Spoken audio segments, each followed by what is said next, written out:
A sitting judge of the Allahabad High Court recently made a communal speech at a VHP event, declaring that the country would function as per the wishes of the majority. ये हिंदुस्तान है, हिंदुस्तान में रहने वाला बहुसंख्यक के अनुसार ही देश चलेगा। ये कानून है। In his 34-minute speech, he endorsed extremist majoritarian views. Justice Shekhar Yadav also contributed to the othering of the Muslim community.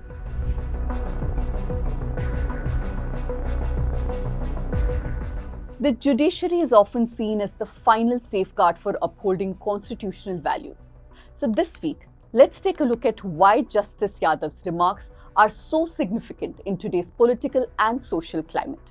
What is the problem with judges associating themselves with organizations like the VHP and the RSS?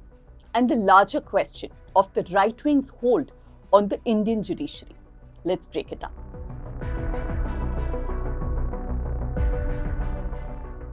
Every single week, I ask you to support us by becoming a News Minute and News Laundry subscriber, and many of you do sign up as well. Here's the thing, if you're taking ads from any political party, do you think we could have posed the tough questions that we do? This is why we ask our audience to support us, so we're only accountable to you. This December, you can gift a subscription to anybody, either for Christmas or New Year, and make sure that you start 2025 by proudly supporting journalism that's independent, fearless, and speaking only for you.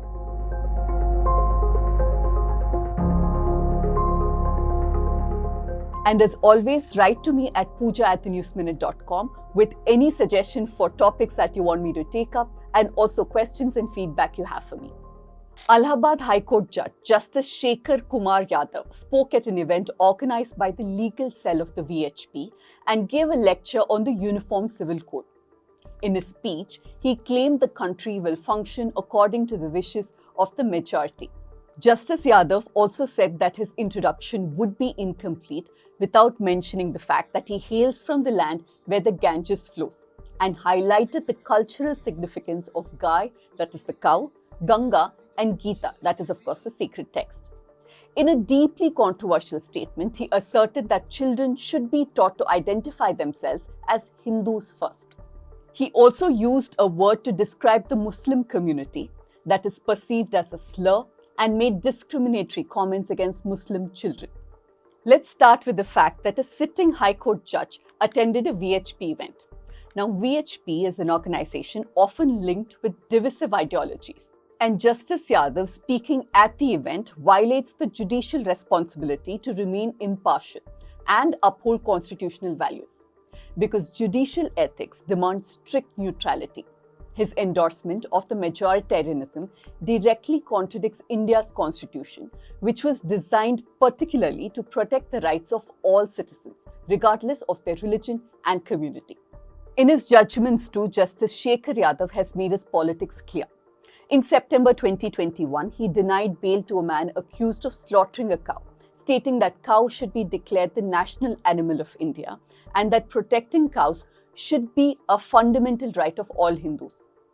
Later, in October the same year, he suggested that the Indian Parliament pass laws to respect Hindu gods and make texts like the Gita and Ramayana part of the school curriculum. These remarks are not accidental misstatements. They reflect a carefully crafted worldview. And Justice Yadav is not the only judge of the Indian courts to have made such communal statements. A few months ago, a Karnataka High Court justice referred to a Muslim majority area in Bengaluru as Pakistan during a hearing. In 2019, at the Tamil Brahmin Global Meet held in Kochi, Justice Chidambaresh called on the Brahmin community to oppose caste-based reservations. Justice S.R. Sen from the Meghalaya High Court has said that India should have been declared a Hindu nation at the time of the partition. When sitting judges make such remarks, they do not merely express their personal political preference, but actively erode public trust in the judicial system's ability to deliver unbiased justice. Similarly, when Justice Chittaranjan of the Calcutta High Court, in his farewell speech, openly declared his long-standing association with the RSS, it raised significant questions about the perception of neutrality within the judiciary. When lawyer Victoria Gowri was appointed as an additional judge of the Madras High Court, there were questions raised on her impartiality. And 21 Madras High Court lawyers protested her appointment, citing instances of alleged communal speech, when she referred to Islam as the Green Terror and Christianity as white fear. She'd been a party secretary of the BJP for a while. Since the 1990s, India has used the collegium system for judicial appointments, where judges appoint other judges. Though the system has its own problems, it is supposed to assume a certain level of judicial neutrality. Before that, for example, during Indira Gandhi's time, the political ideologies of judges was a major factor in their appointments. In his book, Supreme Whisperers, advocate Abhinav Chandrachud highlights one such example. Justice M.N. Chandurkar's elevation to the Supreme Court was blocked despite Chief Justice Y.V. Chandrachud's recommendation both in 1982 and 1985. This is because of alleged links with the RSS, including attending Golwalkar's funeral and praising him. And this raised concerns in Indira Gandhi's government. But over the years, magistrates and judges openly linked to the right-wing organizations have taken charge in many places across the country. A Caravan investigative piece from October showed the RSS legal front's ABAP's increasing hold within the judiciary. ABAP reportedly has over 15,000 members and reflects its founder Dattopant Tengadi's vision of a Hindu-centric state. Tengadi believed that secular governance should not interfere with traditional systems like caste and religious practices. And with this worldview, the ABAP has been pushing for constitutional and legal framework rooted in Hindu nationalism. And today, ABAP members hold key leadership positions in bar associations, the judiciary, and even the parliament. At least 9 of the 33 sitting Supreme Court judges have attended ABAP events. Prominent figures like former Supreme Court Judge Adarsh Kumar Goel and Union Environmental Minister Bhupendra Yadav have been linked to ABAP. While the association presents itself as apolitical, its actions often reveal its ideological focus.